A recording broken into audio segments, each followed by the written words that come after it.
হ্যাঁ, অনেক মাসালা আল্লাহ হাবিব যেখানে বলছে ইল্লাম তাজিদু ফি কিতাবিল্লাহ ফাফি সুন্নতি ওয়া ইল্লাম তাজিদু ফি সুন্নতি, বুঝা গেল? কোরআনে অনেক সমাধান দেয়া যায় নাই। ওয়া ইল্লাম তাজিদু ফি সুন্নতি, যদি আমার সুন্নতে তোমরা সমাধান না পাও ফামা আজমা আলাইহিল মুসলিমুন, তাহলে বুঝা গেল হাদিসে অনেক সমাধান দেয়া যায় নাই। ওই দিকে নিলে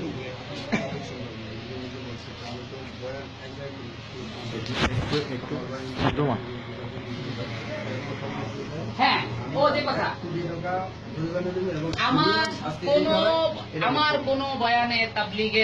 তাবলীগকে কাফের বলছে, আমি তো কাফের না। আমি তো আমাদের সুন্নি কিছু ওলামাদের সাথে আমার সাথে দ্বন্দ্ব চলতেছে একটা মাসালা নিয়ে, কারণ আমি হচ্ছি এই কথার উপর, কারণ আমার বাবা আমাকে পড়াইছে, বহির্বিশ্ব যতটুকু পড়ার সুযোগ আল্লাহ দিয়েছে। কারণ আমাদের আকীদার ক্ষেত্রে দুইজন ইমাম আশারী এবং মাতুরিদের মতে লা ইউকাফিরু আহলাল কিবলা, কোন আহলে কিবলাকে কাফের বলা যাবে না। সেখানে এখানে তাবলীগদেরকে কাফের বলছি, এরকম কথা বলার তো প্রশ্নই আসে না। কেউ যদি এরকম ডকুমেন্ট দেখাইতে পারে, আমি বলছি 1 কোটি টাকা দিল, হ্যাঁ তাবলীগের ব্যাপারে আমাদের কথা আছে। কোন কথা? যদি তারা, আমি বলছি তাবলীগ করা ভালো, আর এটা করতে হবে, এটা ফরজ, ফরজে কিফায়া, যে যেভাবে নেন। কিন্তু কথা হলো আমাদের কথা যখন হারাম, তখন আমাদের কথা হচ্ছে এটা বলার অধিকার আপনাকে দিল। তাহলে আপনি যদি এটাকে হারাম না যায় বলেন, তাহলে আমরা সব কাফের। কারণ তাহলে আমরা এটা হালাল মনে করে করতেছি। আর কেউ যদি হারামকে হালাল মনে করে করে, আপনি বলেন, যদি হালালকে হারাম মনে করে কি হবে? মানে মুস্তাহিলুল হুরমাত ওয়া আকস, যদি বলেন মিলাদ কিয়াম নাজায়েজ, তাহলে হারাম,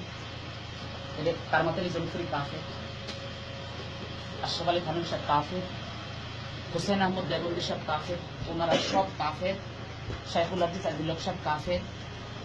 এরপরে আব্দুল হক মুহাদ্দিস দেহলভী কাফের, শাহ ওলিউল্লাহ মুহাদ্দিস দেহলভী কাফের, আমি কাফের, এমদাদুল্লাহ মুহাজির মুফতি কাফের, সব কাফের মুসলমান। তাহলে একমাত্র নামাজ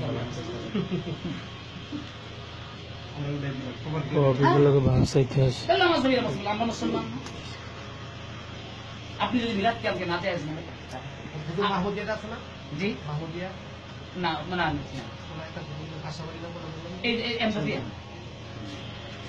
হ্যাঁ আপনি পড়েন, এই যে পড়েন, এই যে আপনাকে সরাসরি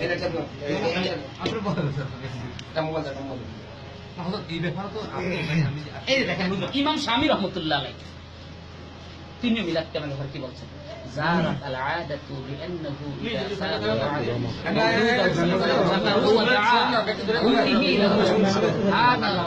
هذا القيام، هذا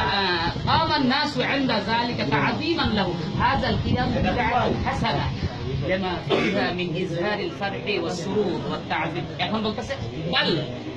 আগের কথাটাকে বাদ দিতেছে, بل مندوب مستحبة لمن غلب عليه الحب والإجلال لهذا النبي। ইমাম শামী রহমাতুল্লাহ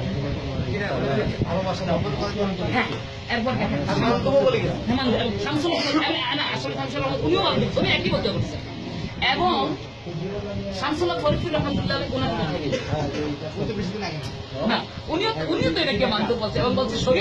শরীফ তবিয়তের লোকেরই খাড়ায় খাড়ায় সালাম আমার কাছে নিয়ে আসছে কিনা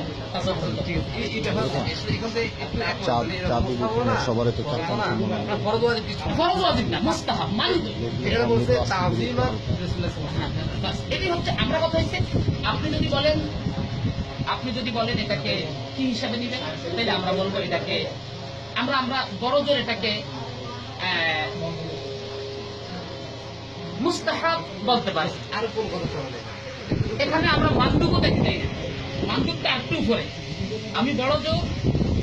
মুস্তাহাব সম্পর্কে আমি দেখতে চাই, কারণ মা ইস্তাহাবু রাসূলুল্লাহ ওয়া আসহাবু ওয়াল মুমিনুন, আবার কে বলতেছে ওয়া আসহাবু পর্যন্ত, আবার কে বলতেছে ওয়াল মুমিনুন, কারণ মুমিন তো এইভাবে বলে যায় قولي عليه الصلاة والسلام، قوله عليه السلام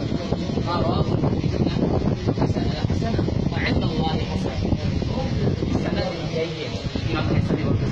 رجالهم كلهم سبعة। এটা তো আমাদের আদমুল মুফতির কায়দাই, হ্যাঁ আদমুল মুফতির কায়দাই, এটা আমাদের রাসূল নিয়ে আমি তো কোনো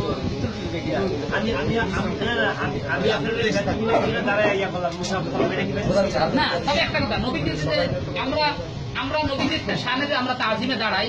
এটা আমরা এটা মনে করি না নবী এখানে হাজির সেই জন্য দাঁড়াইছি আমরা এটা মনে করি না আমরা আমরা তাজিম আমরা মুসাররা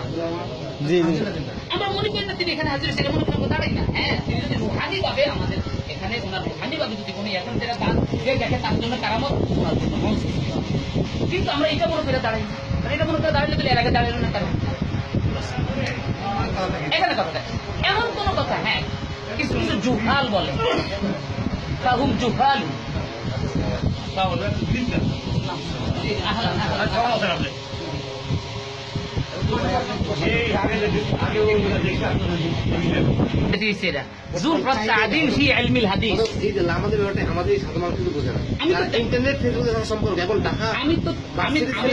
আমি কিন্তু এই বালাবাজার আমি নিয়োগ করছি কি জানেন প্রথম এই আনোয়ারওয়ালা সাহেবকে আমি কি বালা সাহেব আমি চাই বালাবাজারে এসে কারণ আমি বিশ্ববিদ্যালয়ে এন্তেকাল হয়ে গেছে আমি চাই না কারোর সাথে এগুলি নিয়ে ইয়ে করতে আমি তরিকতে খেদমত করতে চাই কারণ আমার বাবা কইতেছে বাবা তোমার বহস মনাদার এগুলি ছাড়ো তুমি আমার তরিকত দেখো আমার দরবার দেখো আমি চাইছিলাম আনোয়ারওয়ালা সাহেব আমি একটু আপনার এখানে আসবো আর আমি প্রত্যেক জায়গায় একটু লামা যাবে যেতে পারে কথা বলি কারণ এটা বলা ইমানি দায়িত্ব হয়ে গেছে কিন্তু আমার কষ্ট লাগলো যখনই বললো এখানে 144 জারি করাইছে আমরা তখনই আমার খুব কষ্ট হইলো আমি এই হুজুরকে এই কষ্টটা শেয়ার করছি আমি বলছি দেখেন আমরা চাই ঐক্য কিন্তু আপনারা আমাদেরকে ঐক্য হইতে দিতেছেন কেন আল্লাহ কোরআনই বলছে আমি তো হাফেজ না ইজ্জা বিনাবা ইনফাসাতিন ফালিয়াতাবাইয়ানু আমি কোন ফাসিক যদি কোন খবর নিয়ে তারা তোমরা ইয়ে করো যখন বলল হুজ্জাতুল নকশবন্দি তাবলীগকে কাফের ফতোয়া দিচ্ছে তখন তো উচিত ছিল এটাকে আসলে তৌলা হুজ্জাতুল নকশবন্দি কি এরকম আগ্রহ কোন ফতোয়া দিচ্ছে কি অবশ্যই এটা শরীয়তের ইয়ে আজকে দেখেন সরকার আমাকে বলছে জঙ্গিবাদের বিরুদ্ধে আমি সেমিনার করছি দেখেন আমার মোবাইলে এটা আমি 14 তারিখে মালয়েশিয়া যাচ্ছি কেন যাচ্ছি আমি একমাত্র জঙ্গিবাদের ব্যাপারে সেমিনার করার জন্য সারা বিশ্বে আমি ঘুরতেছি জঙ্গিবাদের বিরুদ্ধে সেমিনার আজকে মালয়েশিয়া গভর্নমেন্ট আমার কথাকে রাখছে শুধু ব্যক্তি আমার না আরো আমাদের সৈয়দ আফিম আলী আমাদের একমাত্র কথা বাংলাদেশ গভর্নমেন্ট বাংলাদেশ কি গভর্নমেন্ট জঙ্গিবাদকে দমাইব জঙ্গিবাদ কি এটা কি গেমস খেলা নাকি আসমান্তন ফরওয়ার্ড ঠুস করে আপনি জঙ্গিবাদকে দমাইতে হলে আপনার এমপি রহমতুল্লাহকে মনিটরিং করেন আপনি জঙ্গিবাদকে দমাইতে হলে সাইদ খোকনকে মনিটরিং করেন আপনার জমিতে কারণ তারা হচ্ছে লামাজাবিতে দিত না আর লামাজাবি হয় মানে জঙ্গি মানে উগ্রবাদ হ্যাঁ লামাজাবি হয়েই তো করে লামাজাবি হয়েই তো করে জঙ্গির দিকে ডাইভার্ট করে মানে প্রথম তো আপনার কওমিদের সাথে বাহাস সান্দ্রা বিশ্ববিদ্যালয়ে এস এম হুজ্জাতুল্লাহ নকশবন্দির সাথে সান্দ্রা শরীফপুর বালাসরে 19 তারিখের বাহাস মোনাজারা 13 তারিখ বাহাস মোনাজারা আপনারা দেখতেছেন কওমিদের সাথে সান্দ্রা বিশ্ববিদ্যালয়ের এস এম হুজ্জাতুল্লাহ নকশবন্দি সাহেব বাহাস মোনাজারা করতেছেন